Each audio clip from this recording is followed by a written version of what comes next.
Hatid ng TV Productions.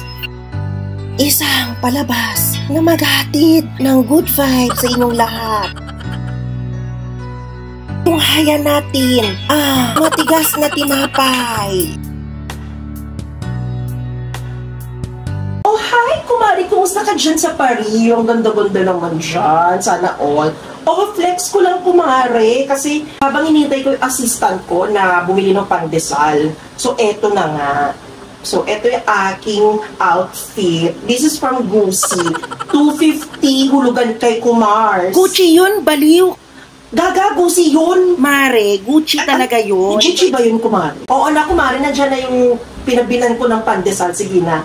Bye! Ang ganda ko. Hindi mo na kaya yung outfit ko. Ay, Ang tagal. Saan ka galing? Diyan lang po sa kapalitan. Sa lapitan. Grado ka? Ako. Masarap po yung ma'am. Grado ka? Sabi nung bilang-bilang ko. Ako. Tikman niyo na lang. Mako?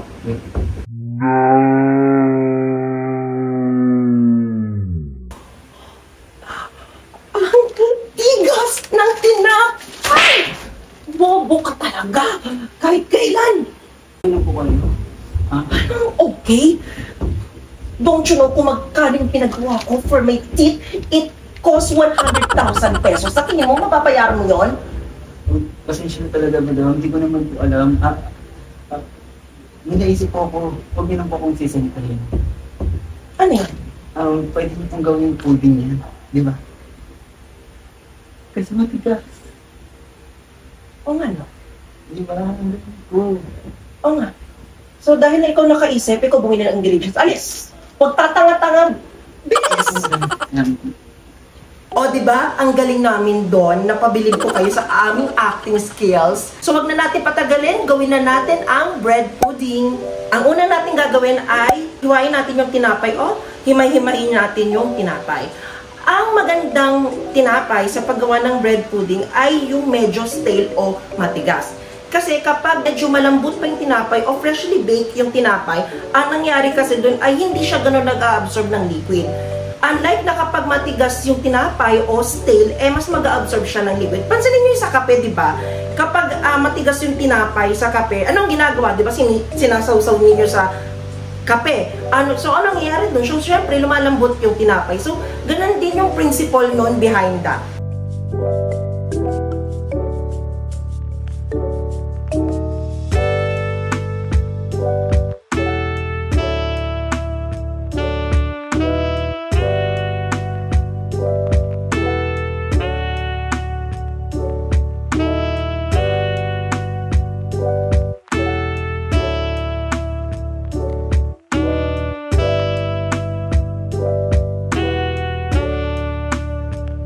So, nahiwa na natin ang ating bread. So, bago natin gawin ang custard, magtunaw muna tayo ng butter. So, ang ginamit kong butter dito ay unsalted butter. Kung wala naman kayong unsalted butter, pwede rin namang salted butter. So, natunaw na natin ang ating butter. So, gawin na natin ang custard. So, sa paggawa ng custard, sobrang dali lang niya. Ang kailangan nyo lang ay egg, fresh milk, evap milk, condensed milk. Yung condensed milk ay magsaserve as ang ating sweetener. And of course, maglalagay din ako ng all-purpose cream para mas maging creamier ang ating bread pudding. And of course, sa ating mga pampalasa, maglalagay tayo ng cinnamon powder, vanilla extract, and of course, to balance everything, maglalagay tayo ng asin.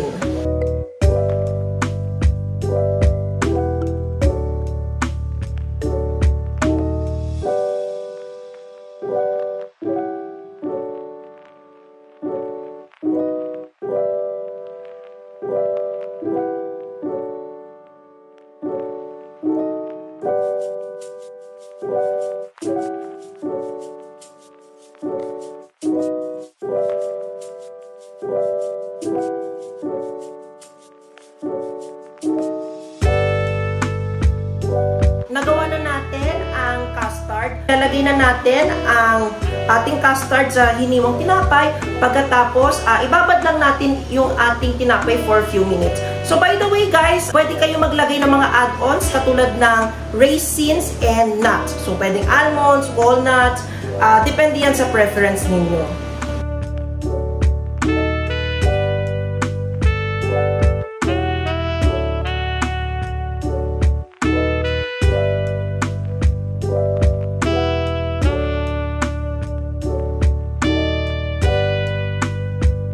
na natin ang ating bread pudding mixture sa ating baking pan.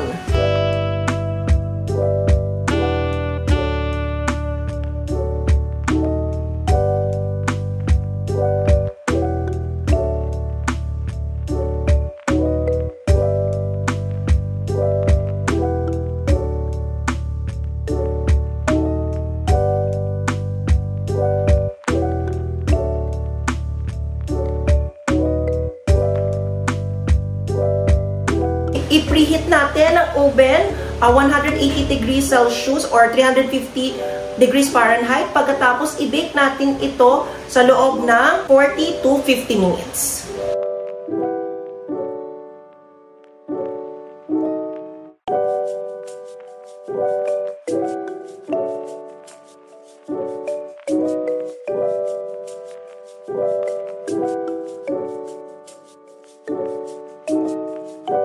Bago natin hiwain ang bread pudding, palamigin muna natin ito for at least 1 to 2 hours.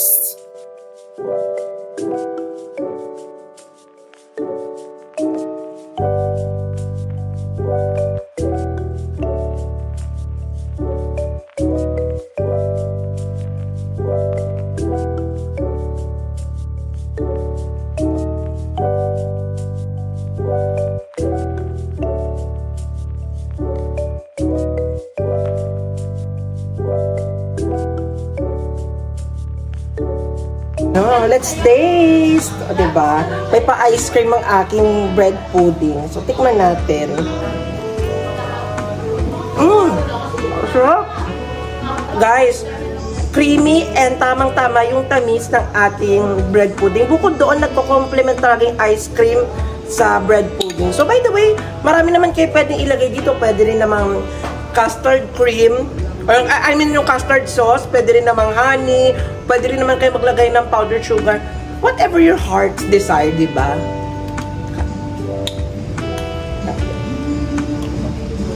So, that's it, guys. I hope na nag-enjoy kayo sa aking recipe ng pudding. So, by the way, if you have any suggestions kung ano yung pwede nating iluto sa aking video, just leave on the comment box. Please don't forget to hit like in this video. And also, kung gusto nyo laging updated kayo sa aking mga ganap, follow my social media accounts. So, yun lang, guys, and love you all!